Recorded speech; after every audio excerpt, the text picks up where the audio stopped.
یورپی یونین کی اس رپورٹ سے مریم نواز دوستو سب سے زیادہ پھنس گئی ہیں۔ جی ہاں، مریم نواز دوستو آپ کہہ لیں کہ بہت برے طریقے سے اب پھنسنے والی ہیں، کیونکہ یورپی یونین کی اس رپورٹ میں جو انکشافات ہوئے ہیں اس کے بعد آپ کہہ لیں کہ یہ رجیم جو ہے مکمل طور پر آپ کہہ لیں کہ اب اس کا صفایا کرنا پڑے گا، کیونکہ پاکستان سے اوپر کوئی نہیں ہو سکتا۔ یہاں پر دوستو مریم نواز کا نام ہم کیوں لے رہے ہیں؟ کیونکہ اس رپورٹ میں دوستو سی سی ڈی پر بھی بڑے سوالات جو ہیں وہ اٹھا دیے گئے ہیں۔ سی سی ڈی بھی اب بہت زیادہ مشکل میں ہے، ان کے آفیسرز بھی اب دوستو بہت زیادہ مشکل میں آنے والے ہیں۔ یہاں پر حامد میر نے کیا انکشافات کیے ہیں دوستو، اور اسٹیبلشمنٹ جو ہے وہ اب مریم نواز کے خلاف کیا کر سکتی ہیں، یہ دوستو آپ کہہ لیں کہ یہ رپورٹ جو یورپی یونین کی آئی ہے اس نے آپ کہہ لیں کہ اداروں کو ایک موقع دے دیا ہے کہ وہ دوبارہ سے آپ کہہ لیں کہ جھاڑو پھیریں پاکستانی سیاست میں۔ یہاں پر دوستو یورپی یونین کی رپورٹ حامد میر نے شیئر کی ہے، جس میں آپ دیکھ سکتے ہیں کہ انہوں نے کہا ہے کہ یورپی یونین کہہ رہا ہے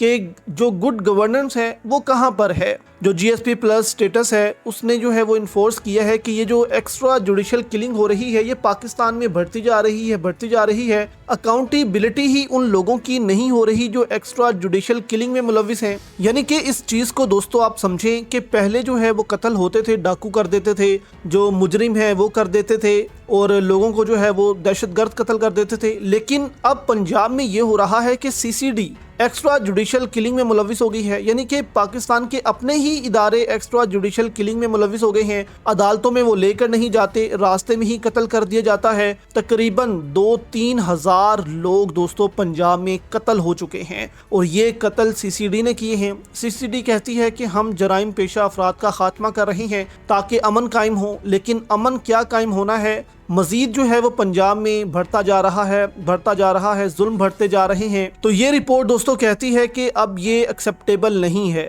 اگر آپ نے جی ایس پی پلس سٹیٹس لینا ہے تو آپ کو ایکشن لینا ہوگا، اپنی یہ چیزیں جو ہیں ان کو ختم کرنا ہوگا، آپ کو پورے پاکستان میں انصاف کا نظام قائم کرنا ہوگا، جو سیاسی لوگ آپ نے قید کیے ہوئے ہیں ان کو رہا کرنا ہوگا۔ سیاسی جو قائدین ہیں ان کی رہائی سب سے بڑا چیلنج اس وقت دوستو پاکستانی اسٹیبلشمنٹ کے لیے بنتا جا رہا ہے۔ انہوں نے کہا کہ عدلیہ کو آپ کو آزاد کرنا ہوگا، جب تک عدلیہ آزاد نہیں ہوگی ہم 2027 میں آپ کا جی ایس پی پلس سٹیٹس بند کر رہے ہیں، اس کے بعد تبھی کھولیں گے جب آپ ہماری یہ ساری باتیں مان لیں گے۔ اب یہاں پر دوستو سب سے پہلا ایکشن پاسبل ہے مریم نواز کی پنجاب حکومت کے خلاف ہو جائے، کہ انہوں نے جو سی سی ڈی بنائی ہوئی ہے سی سی ڈی آفیسرز کے خلاف یہ کام شروع ہو جائے کہ آپ بتائیں کہ آپ نے یہ سب کچھ کیوں کیا، پاکستان کی عدلیہ کو آزاد کر دیا جائے، کیونکہ اب دوستو یہ کرنا ہی ہوگا، کیونکہ اگر یہ نہ کیا تو ہر سال $7 ارب کا پاکستان کو نقصان ہوگا، جو پاکستان برداشت نہیں کر سکتا، ڈیفالٹ کر جائے گا۔ تو یہاں پر ادارے جو ہیں آپ کہہ لیں کہ اب سختی سے اندر سے ہی سوالات اٹھنا شروع ہو جائیں گے کہ اب بس اب پاکستان کا سوچنا ہوگا۔